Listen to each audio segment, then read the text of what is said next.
नमस्कार दोस्तों, स्वागत है आप सभी का अल्फा इंस्टीट्यूट में। बाबू आज हम लोग कुछ अलग लेकर चलेंगे, ठीक है। जैसा कि मल्टीपल चॉइस क्वेश्चन तो आप सभी को बता ही दिया गया और मैथ फर्स्ट के सभी मल्टीपल चॉइस क्वेश्चन आप सभी के लिए डिस्कशन हो गया, ठीक है।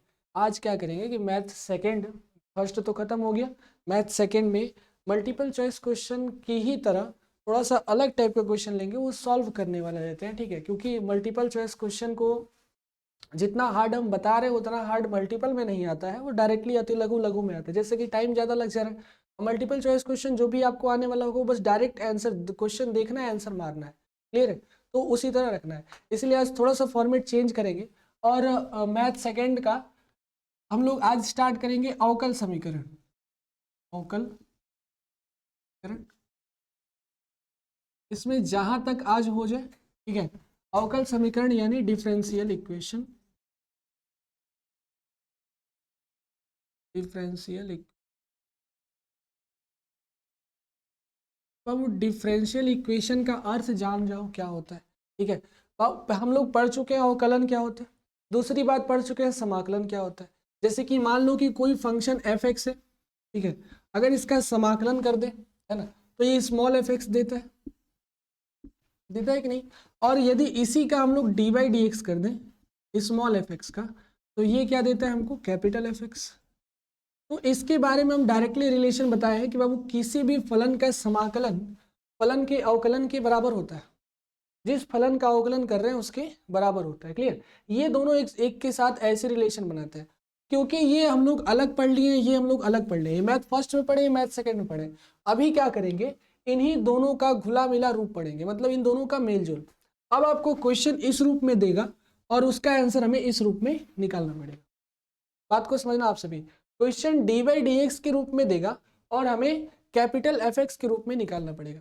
इट मीन्स कि हमको करना क्या है बाबू, अवकलन नहीं करना है, अवकल रूप में देगा और हम उसका समाकलन करके आंसर निकालेंगे। तो उसी को बोलते हैं बाबू अवकलन, अवकल समीकरण, क्लियर है।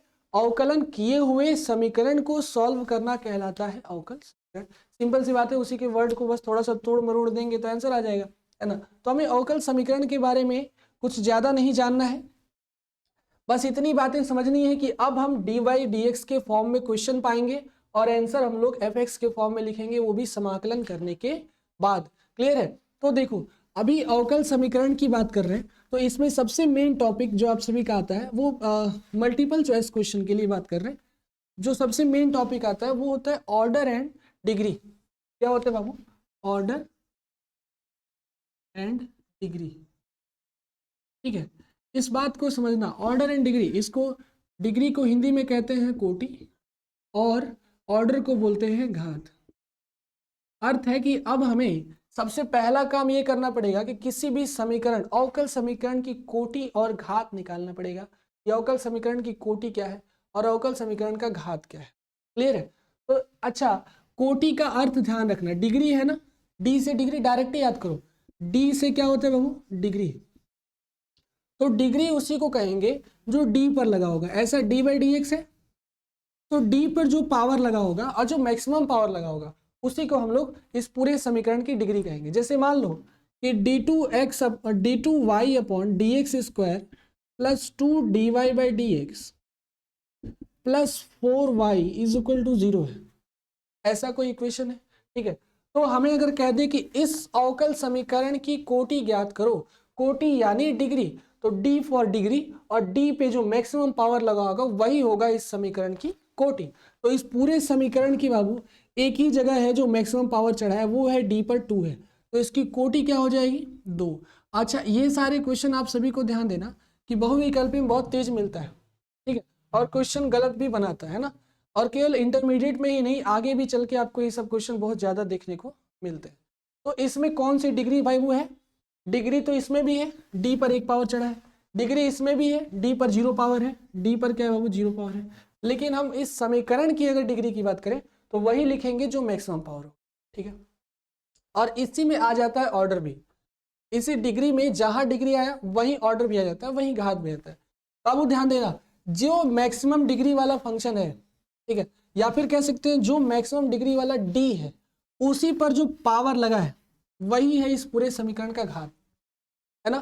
समीकरण में जैसे मान लो कि अगर यहाँ पर दे दिया d2y/dx² प्लस 2dy/dx का होल स्क्वायर, क्लियर है, प्लस 4y, तो इसमें अगर हम ऐसा कहें कि इसकी डिग्री तो 2 है, d पर जो मैक्सिमम पावर हो गया डिग्री, ऑर्डर क्या है, तो कभी कभी दिमाग में ये चला जाएगा कि maximum power of equation is called order, लेकिन मैक्सिमम पावर वो भी किस पे, जहां कोटि निकाला गया है, जहां डिग्री निकाला गया है, तो डिग्री यहाँ पे है तो इसी का पावर घात कहलाएगा। यानी एक तरह से बात को समझना, तो डिग्री इंडिपेंडेंट है, स्वतंत्र है, वो आप कहीं से खोज सकते हैं, लेकिन घात वो स्वतंत्र नहीं है, ठीक है, इंडिपेंडेंट नहीं है, जिसकी डिग्री हम लोग लिखेंगे उसी का घात लिखेंगे। जैसे कि यहाँ घात तो 2 है, लेकिन फिर भी इस समीकरण की कोटि हमारी, कोटि तो 2 होगा लेकिन घात 2 नहीं होगा, क्योंकि ये कम वाले पे चढ़ा है, इसी पर जो पावर चढ़ा है वही होगा इसका घात।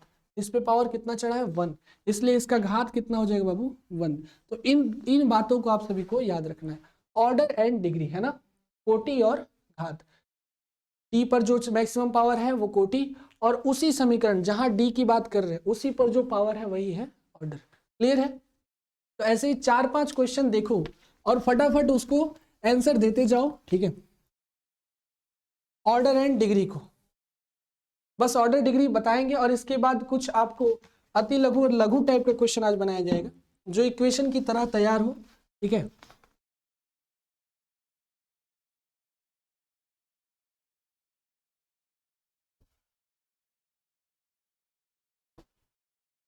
इन सारी बातों से एक बात तो समझ में आया कि बाबू अवकल समीकरण लिखा कैसे जाता है, तो वो कभी भी आपको अवकलन के ही रूप में लिखा जाएगा, जैसे स्टार्टिंग में ही बोले थे।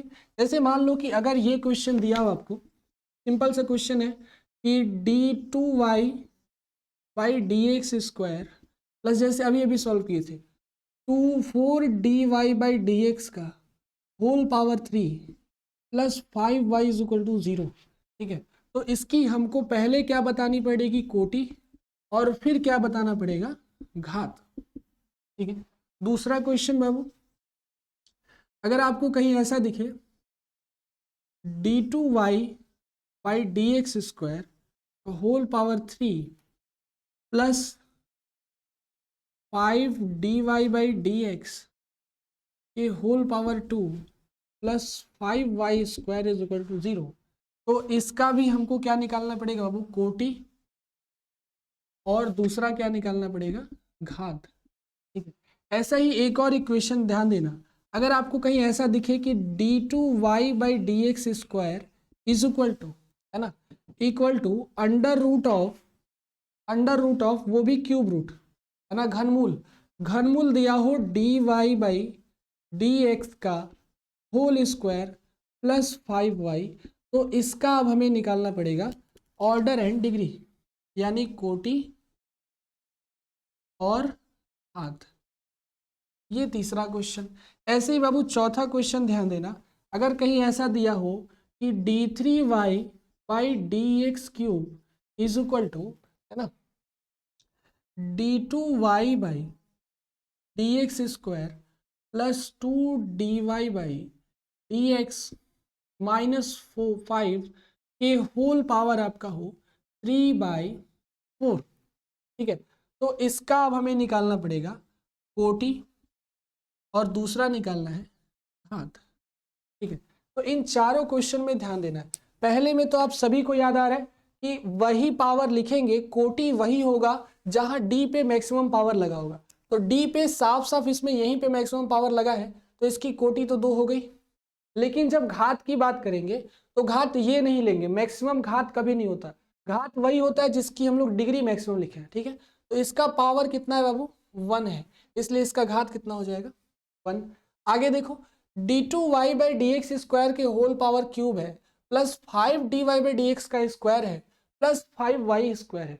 इसमें अगर हम लोग कहें कि बाबू बताओ इसकी डिग्री क्या है, तो maximum power of d is called degree, तो डी पे है 2, तो यहाँ हो गया 2, और इसी पे जो पावर चढ़ा है वो क्या हो जाएगा 3, घात इसका हो गया 3।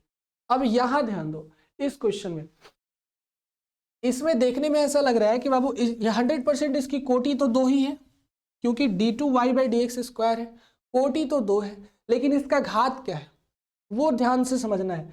कभी भी कोई भी इक्वेशन में ध्यान दोगे तो उसमें रूट नहीं लगा होता है, सब स्वतंत्र होते हैं। अवकल समीकरण यानी स्वतंत्र पद सब एक दूसरे से स्वतंत्र है, लेकिन यहाँ देखो ये एक दूसरे से स्वतंत्र नहीं है, ये बाउंडेड है, इनको स्वतंत्र बनाना पड़ेगा।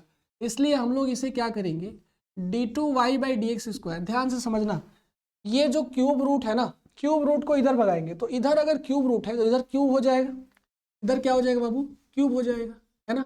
और बचेगा इस पार क्या, dy/dx का होल स्क्वायर प्लस 5y।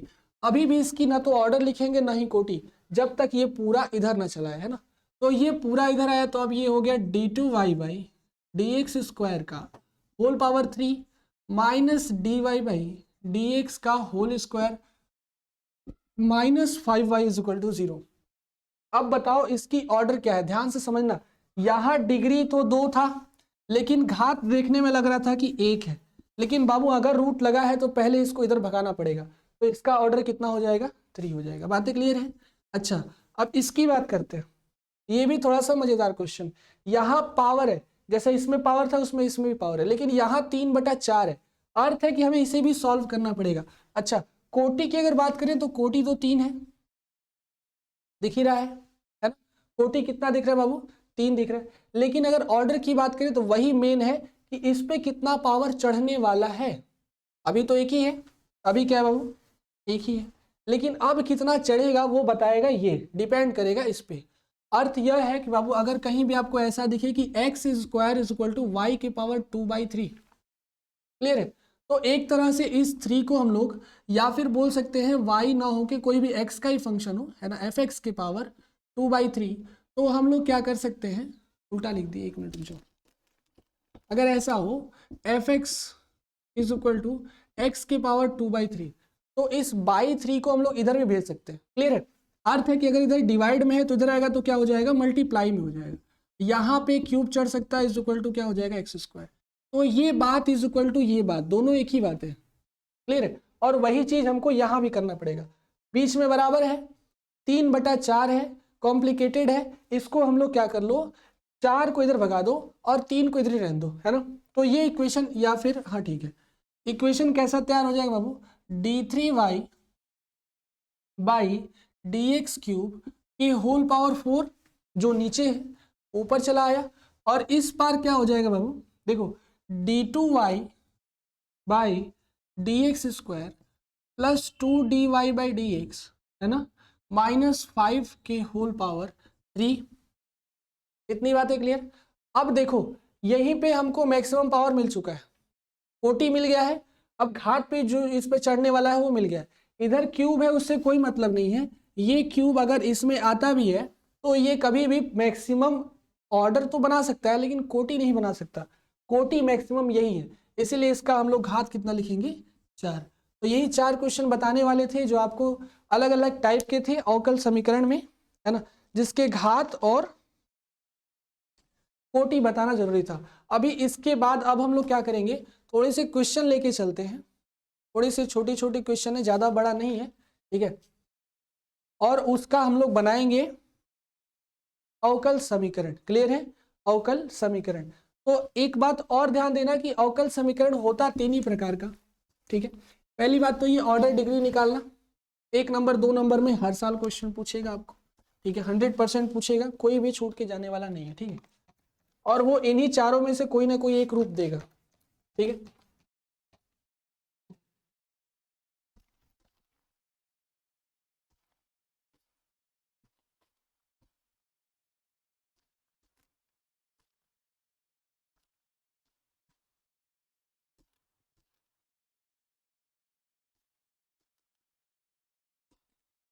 और अगर ऑर्डर कोटि नहीं मतलब कि ऑर्डर और डिग्री नहीं पूछा तो आपको अवकल समीकरण सॉल्व करने के लिए कहेगा। बातें क्लियर, अवकल समीकरण सॉल्व करने के लिए कहेगा।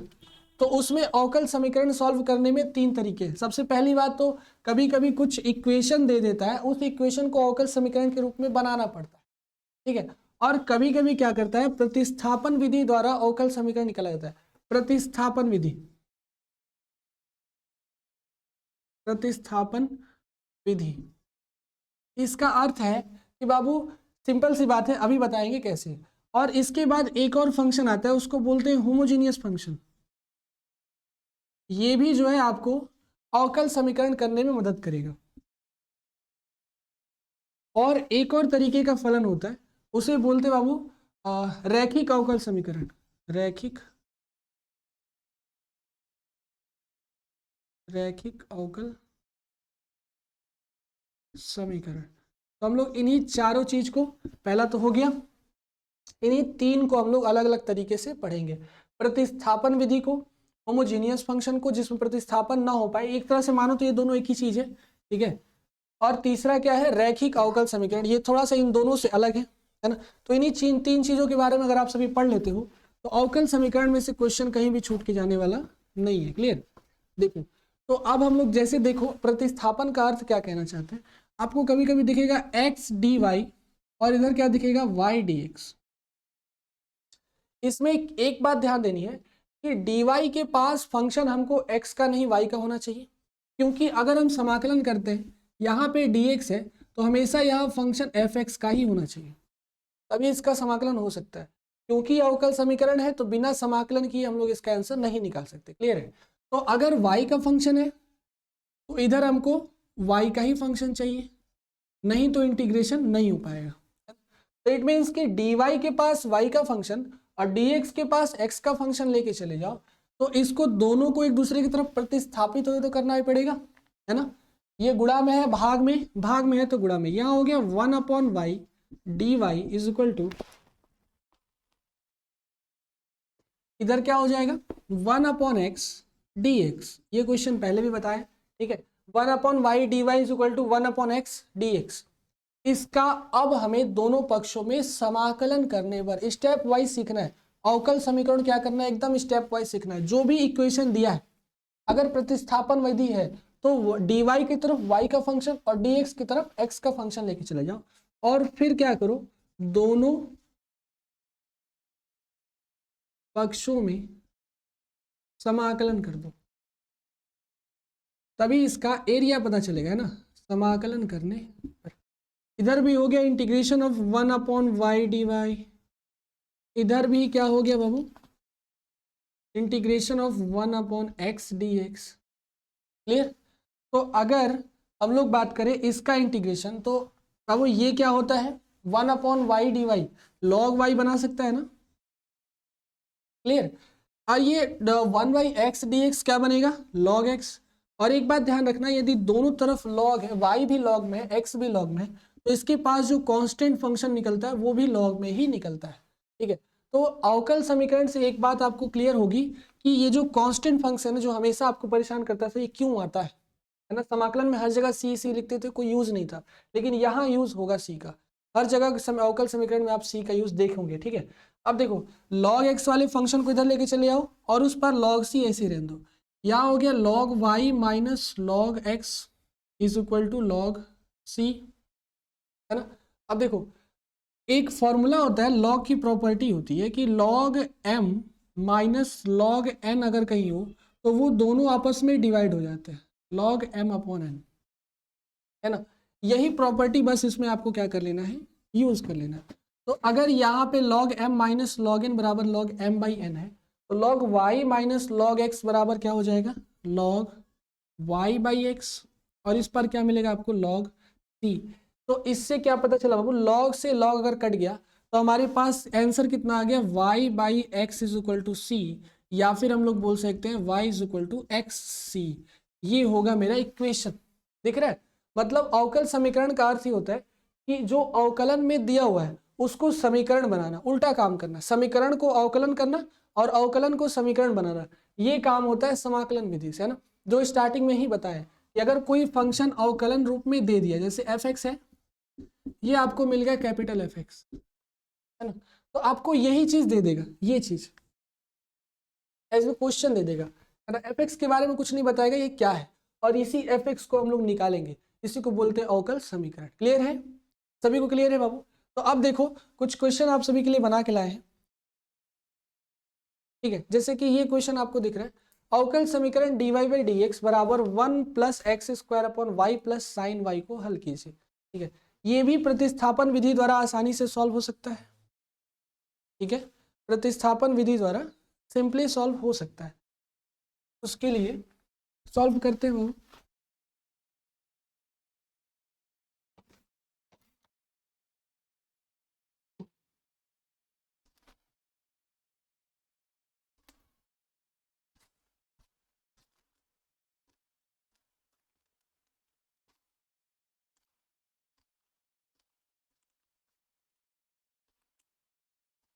इस क्वेश्चन को बनाने के लिए ध्यान देना है सबसे पहली बात कि y के फंक्शन को y की तरफ और x के फंक्शन को x की तरफ आपको लेके जाना पड़ेगा। ठीक है, तो वही काम इसमें कर लो। फंक्शन दिया हुआ है dy upon d x is equal to dy upon d x is equal to 1 plus x square upon y plus sine y. और आप सभी आसानी से जानते हो कि इसे कैसे हम लोग प्रतिस्थापित कर सकते हैं, बड़ी सिंपल है बाबू। y का फलन अकेले अकेले दिख रहा है, सब जगह y ही है, और जहां x है वहां x ही है, तो कुछ नहीं करना, ये नीचे वाले फंक्शन को चुपचाप उठा के लेके इधर चले जाओ और इस dx को इधर से लेके चले आओ। तो देखोगे आप सभी कि ये जो इधर आएगा तो ये बन जाएगा y प्लस साइन वाई, है ना, और इसके whole power into d y, multiply में चला गया। और अगर dx इधर आता है तो ये हो जाएगा 1 plus x square into d x. बन गया कि नहीं बन गया? इधर बस y का फंक्शन दिख रहा है, देखो y y y, इधर x का फंक्शन देख रहा है, मान लो 1 भी x ही है, x का फंक्शन ही है, तो x x और x। अर्थ ये है कि अब इन दोनों पक्षों में यदि समाकलन कर दें तो हमें जो d by D x F x बराबर मिला है ये प्राप्त हो जाएगा, हमें समीकरण प्राप्त हो जाएगा कि समीकरण क्या है। क्लियर है? देखो d y by D x का फंक्शन दे दिया है, आंसर दे दिया, एक तरह से मानो तो जब हम लोग निकालते थे d y by D x वो दे दिया है, आंसर से हमें क्वेश्चन बनाना है। ठीक है, आंसर से क्वेश्चन, अवकल समीकरण इसी को बोलते हैं। अब यहाँ पे इंटीग्रेशन कर लो दोनों पक्षों में,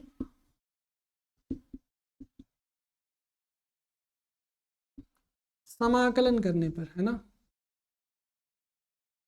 समाकलन, क्योंकि अवकलन को यदि समीकरण बनाना है तो उसको समाकलन करना ही पड़ेगा, दोनों एक दूसरे के व्युत्क्रमानुपाती होते हैं। इधर हो जाएगा integration of y plus sine y d y, और इधर भी इंटीग्रेशन हो जाएगा 1 plus x square d x. Clear है? अभी देखो नियम के हिसाब से इंटीग्रेशन अगर बीच में प्लस हो तो सबके साथ अलग अलग हो सकता है। यहाँ हो जाएगा y d y plus integration of sine y d y, इधर भी अलग अलग हो सकता है क्योंकि रूट लगा नहीं है। डी एक्स वन के साथ भी हो जाएगा 1 D x plus x square d x. ठीक है, अभी देखो y का इस आंसर कितना आएगा, स्क्वायर करने पर एक पावर बढ़ता है और नीचे उतने से ही डिवाइड हो जाता है। साइन y का इंटीग्रेशन क्या होता है, माइनस कॉस वाई, ये हो गया।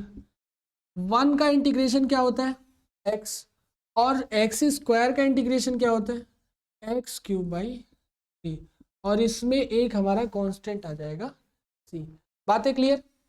तो इसके बाद अब कुछ नहीं करना, ये हमारा आंसर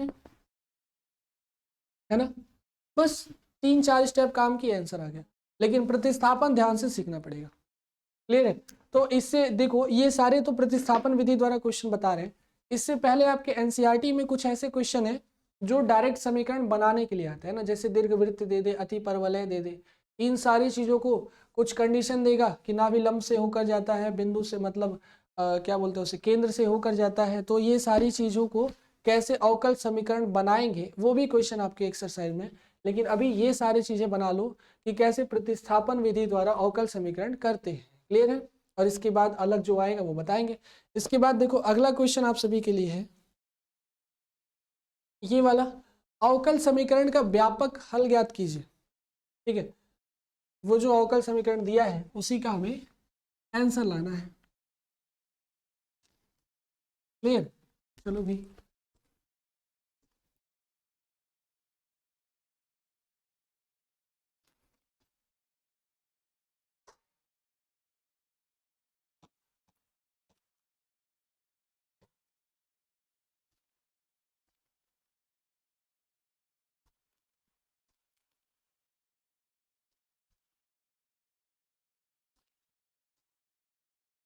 इसको कैसे सॉल्व करेंगे? Sec square x tan y d y, और उसके बाद क्या है sec square y tan x d y इधर है। चलो बनाते हैं। तो देखो सबसे पहली बात इसकी ये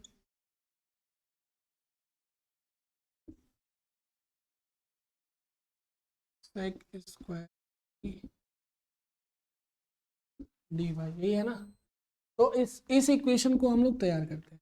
पहला काम dx के पास dx का फंक्शन, dy के पास dy का फंक्शन। dy वाला चुपचाप इधर रहने दो, ये dx को पहले उधर लेके चलते हैं, ठीक है, क्योंकि dx और dy दोनों को अलग अलग करना है। इसमें देखो दोनों आपस में मिला हुआ है, यहाँ y भी x के साथ मिला हुआ है या x भी y के साथ मिला हुआ है, इन दोनों को अलग अलग करते हैं। अर्थ है सबसे पहले इसको उधर लेके चलते हैं। यहाँ हो जाएगा sec square y tan x d y is equal to minus sec square x tan y d x. अब दूसरा काम क्या करना है? दूसरा काम आप सभी को ये करना है कि इसमें जो x का फंक्शन है, क्योंकि इधर y है, यहाँ भी y है, यहाँ भी y है, बस यही बीच में x है, गुणा में है 100% जाएगा उधर। अगर प्लस माइनस में होता थोड़ा सा मुश्किल था, लेकिन गुणा में है तो 100% इधर जाएगा तो डिवाइड हो जाएगा। इधर भी देखो x है, बीच में ये जो y है अगर इधर चला आएगा तो y का फंक्शन बन जाएगा। इट मीन्स कि बस प्रतिस्थापन कर लो, इसको इधर इसको इधर, तो यहाँ हो जाएगा sec square y d y, ये चला आया नीचे, यहाँ हो जाएगा टेन वाई। देखो सारे के सारे फंक्शन y के मिल गए।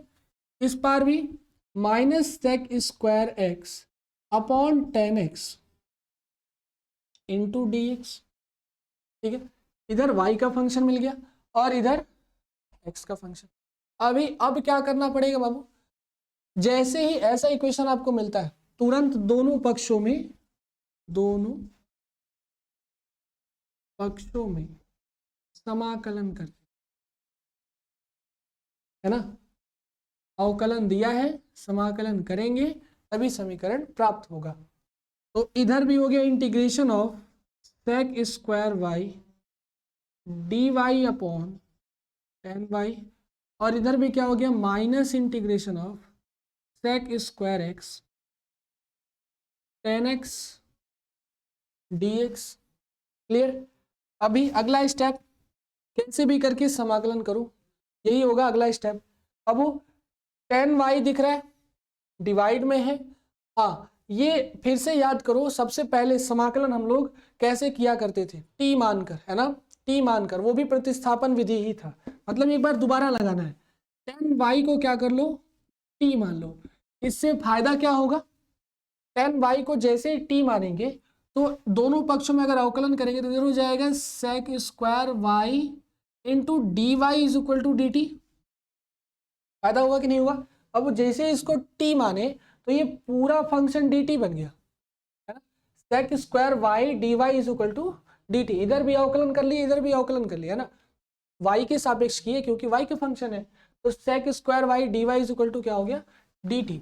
और ऐसे ही यहाँ भी करना पड़ेगा, लेकिन ये x है तो एक नया वेरिएबल मान लो, जैसे इसको u मान लेते हैं, टेन एक्स बराबर u मान लो, दोनों पक्षों में x के सापेक्ष इस बार अवकलन करना है, तो यहाँ हो जाएगा sec square x sec square x into d x is equal to d u. ये डी एक्स कहाँ से आता है आप सभी को पता है, d u upon d x होता है, जो कि x इधर भेज देता है, तो ये बन जाता है sec square x D x is equal to. ये दोनों बातें क्लियर हैं?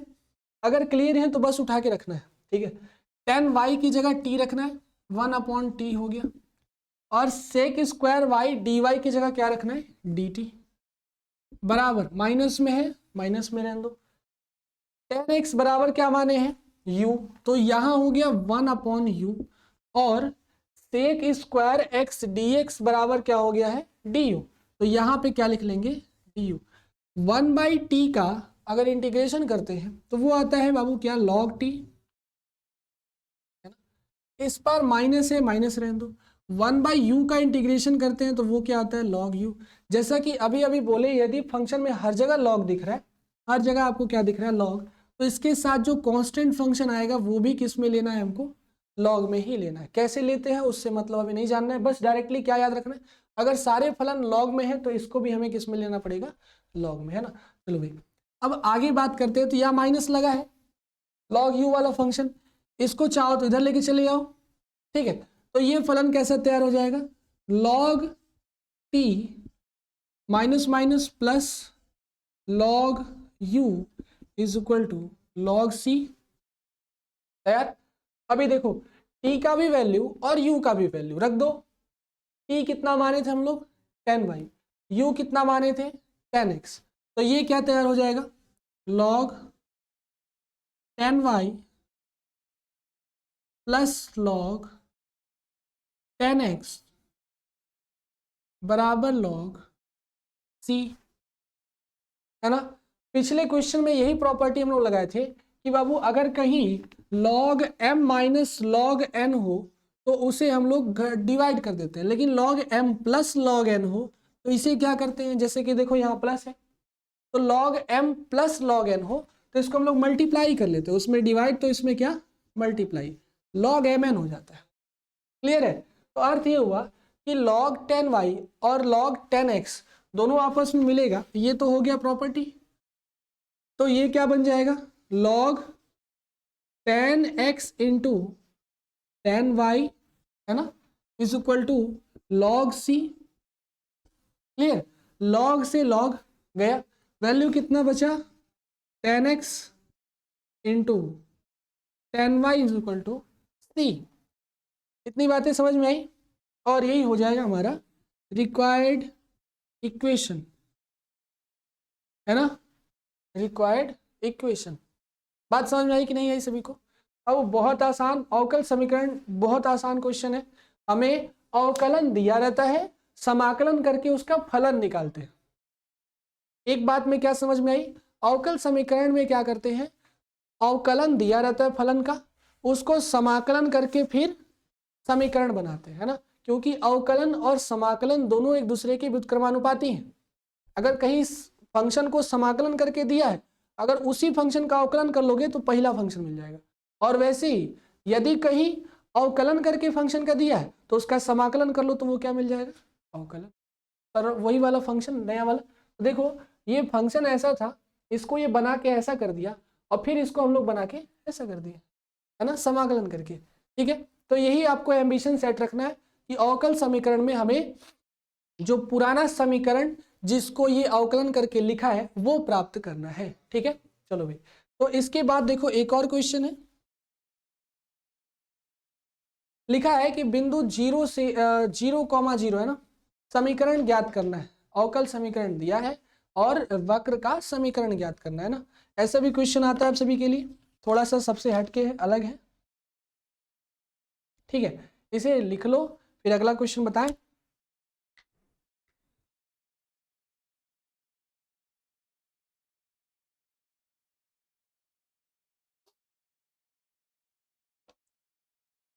ठीक है, अब बनाते हैं हम लोग दूसरा क्वेश्चन जो आपके क्वेश्चन पे स्क्रीन पे शो कर रहा है।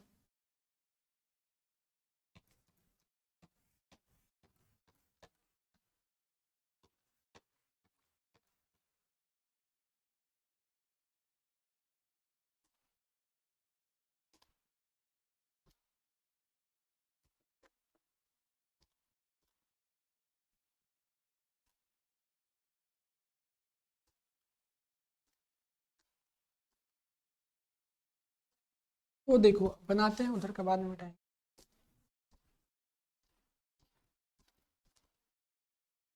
इसको सॉल्व करने के लिए सबसे पहली बात तो इसको समझना पड़ेगा कि फलन दिया क्या है और करना क्या है। ठीक है, तो इसमें एक बात समझना कि अवकल समीकरण दिया है, मतलब कोई फंक्शन था उसका अवकलन करके आंसर दे दिया। ध्यान से देखना, इसमें लिखा है y dash is equal to e के पावर x साइन x। तो y डैश का मतलब होता क्या है, y डैश का अर्थ है कि y का प्रथम अवकलज गुणांक, है ना। तो अर्थ ये है कि ये है हमारा dy बाई dx और ये कितना है मेरा e के पावर x साइन x। ठीक है, अब समीकरण ज्ञात करना, याद रखना हमें क्या करना है, समीकरण, एम्बिशन सेट कर लो। हमें y बराबर समथिंग कुछ ऐसा ही चाहिए, x प्लस सी ऐसा ही कुछ चाहिए ना, समीकरण तैयार हो जाएगा। अर्थ ये है कि अगर इधर y बना ले और इधर x का कुछ फंक्शन बना ले तो समीकरण तैयार हो जाएगा। ठीक है, उसके लिए dx को इधर भेजना पड़ेगा ना, तो dy इज इक्वल टू क्या मिल जाएगा हमको, e के power x sine x into dx। अभी अगला स्टेप, समाकलन करने पर दोनों पक्षों में समाकलन कर दो, इधर y मिल जाएगा और इधर जो भी मिलने वाला होगा वो मिलेगा। दोनों पक्षों में समाकलन, इधर इंटीग्रेशन ऑफ dy तो y मिल जाना है और इधर इंटीग्रेशन करना पड़ेगा e के power x sine x dx। देखो ये एक समाकलन का इक्वेशन आ गया जो कि आप सभी को है ना, आपके समाकलन में भी ये क्वेश्चन डायरेक्टली पूछ सकता है। ठीक है, कोई फंक्शन देगा उसका समाकलन करना पड़ेगा, है ना, ये भी डायरेक्टली क्वेश्चन पूछ सकता है, याद रखना। तो अब हम इसको सॉल्व करते हैं। ठीक है,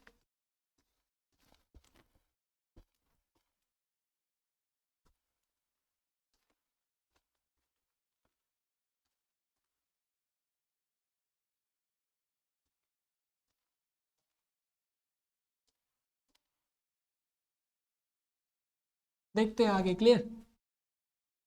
अब हम इधर का तो y आ गया, y आ गया, चलो इधर y बना लेते हैं और इधर क्या हो गया, e के power x sine x into d x.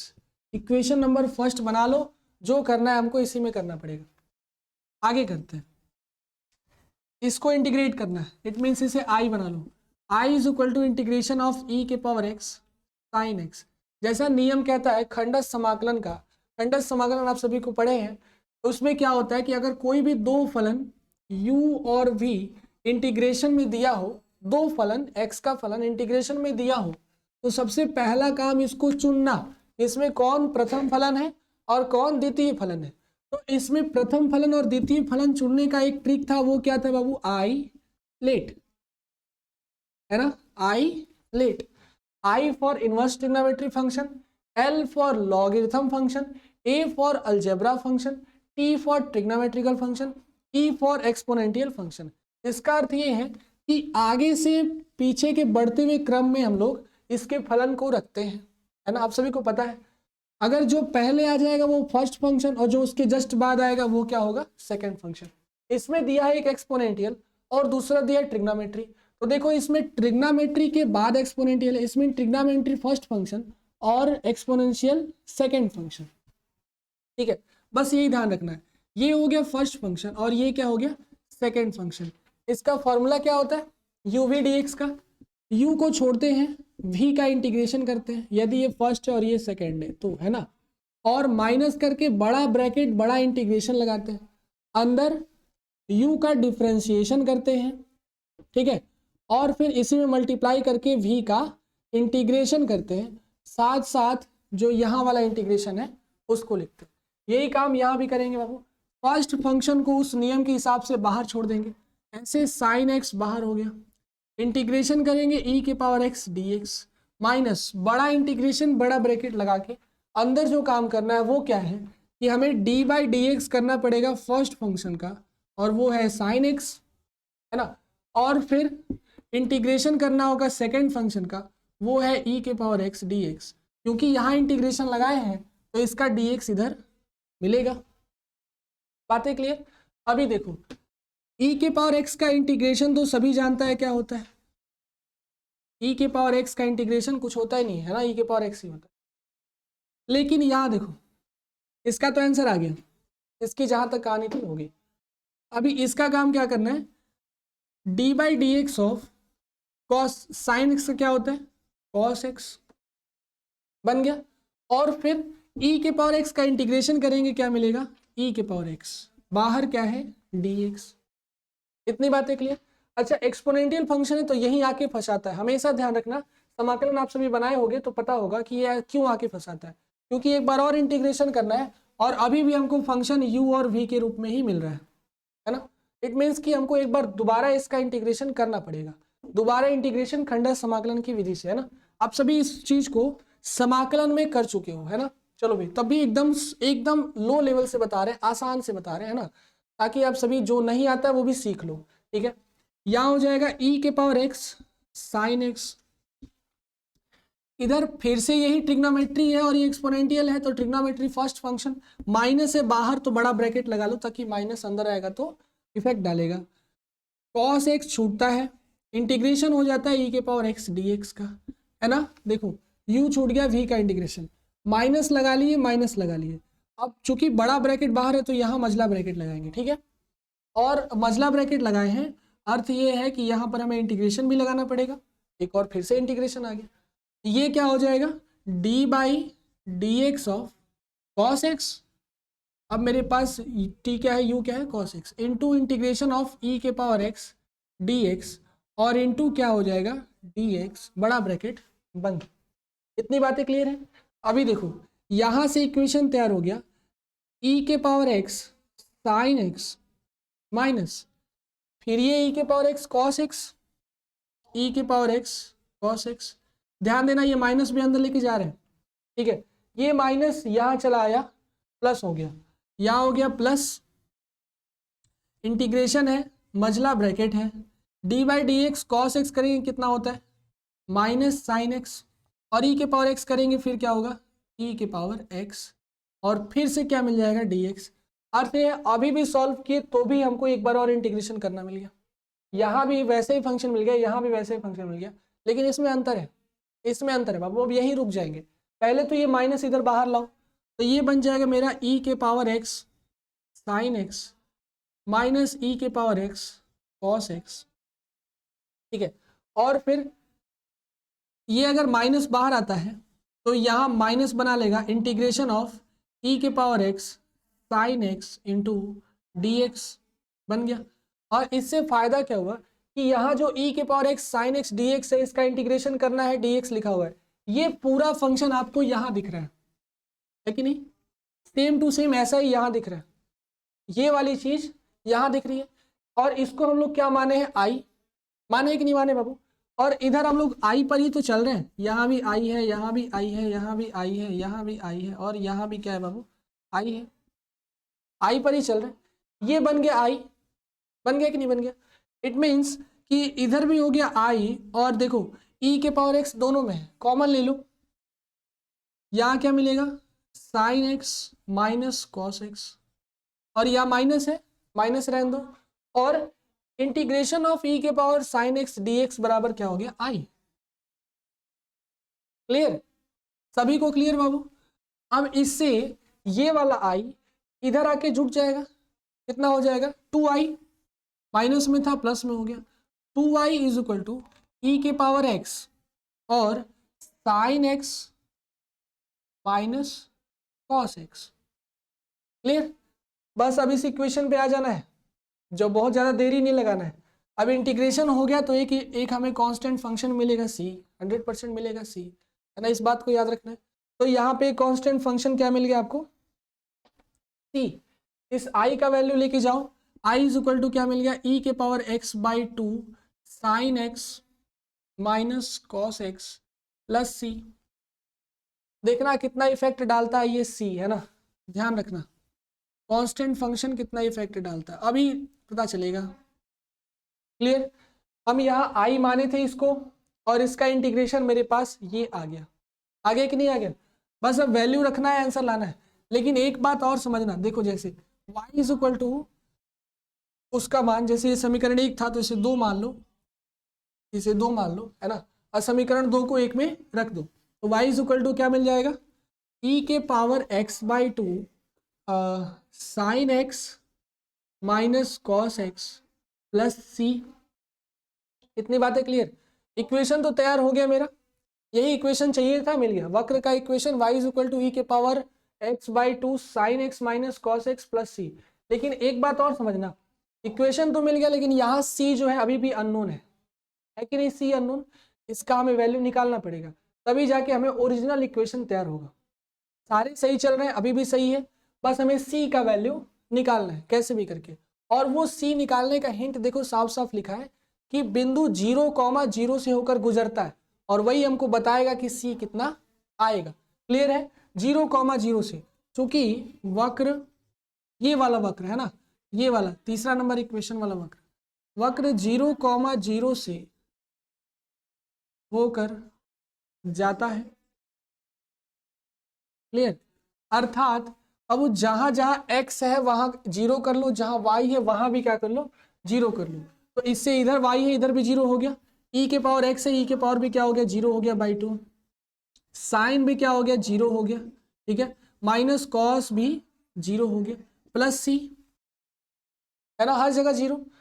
इससे देखो इधर भी 0, e के पावर 0 की वैल्यू होती है 1/2, साइन 0 का मान 0, और यहाँ क्या होता है माइनस कॉस 0 की वैल्यू 1 होती है। तो यहाँ -1 प्लस सी, ये -1/2 इधर लेके चले आओ, c का मान आ गया 1/2।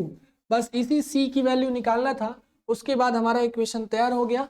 अतः वक्र का इक्वेशन क्या बना, अतः वक्र का समीकरण बराबर क्या हो जाएगा, y is equal to e के power x/2 sine x minus cos x plus क्या है c का वैल्यू कितना है 1/2, और यही होगा मेरा रिक्वायर्ड इक्वेशन वक्र का। देखिए c का इफेक्ट देखिए बाबू, बस अगर ये भी आप लोग छोड़ देते हो तो नंबर आपको पूरा नहीं मिलेगा, क्योंकि यहाँ तक तो हम लोग समाकलन ही किए हैं बस। ठीक है, इक्वेशन असली ये है और नंबर आपको देगा असली ये है ना, c का वैल्यू निकालना इस पॉइंट पे 0,0 पे। क्लियर? सभी को ये सारी बातें क्लियर है? ठीक है, इसके बाद देखो ये इक्वेशन है, ये भी सेम टू सेम वही है। अवकल समीकरण दिया है 1, -1 से निकालना है। ये सभी क्वेश्चन आप सभी क्या करोगे, इसको बनाओगे ना बाबू। x + 2 और y + 2 है ना, और इधर क्या है xy, आसानी से हो सकता है। ठीक है, y को एक तरफ x को एक तरफ निकालने के बाद जैसे ही आपका इक्वेशन तैयार होता है, ये वाला इक्वेशन, आप सभी को बस c की वैल्यू निकालनी है 1, -1 पे, और फिर आंसर लाना है। बातें क्लियर है सभी को? ठीक है, तो ये जो क्वेश्चन आप सभी को दिए हैं ये आपको बनाना है और हमको आंसर बताना है। ठीक है, कि वक्र का क्या इक्वेशन आप सभी के लिए तैयार हो रहा है। बहुत सिंपल क्वेश्चन है, बहुत ज़्यादा हार्ड नहीं, एकदम सेम टू सेम यही प्रोसेस आपको चलना है। इसमें तो थोड़ा सा एक्सपोनेंशियल फंक्शन आ गया था, इसलिए ये समाकलन लंबा हुआ है। वैसे ये क्वेश्चन लंबा नहीं है, बस ये समाकलन लंबा है। क्वेश्चन तो बस इतना है, ये है, और उसके बाद ये करके आंसर लेना है। ठीक है, बातें क्लियर है? तो इसी बात को आप सभी को सॉल्व करना है, इस क्वेश्चन को, और फिर हम लोग ऐसे ही, अगर आपको ये सब क्वेश्चन अच्छे लगते हैं तो सेम टू सेम ऐसे ही क्वेश्चन और भी बना के अवकल समीकरण के लाएंगे। अगले लेक्चर मिलेंगे हम लोग अवकल समीकरण के ही कुछ आगे के क्वेश्चंस के साथ। ठीक है, थैंक यू।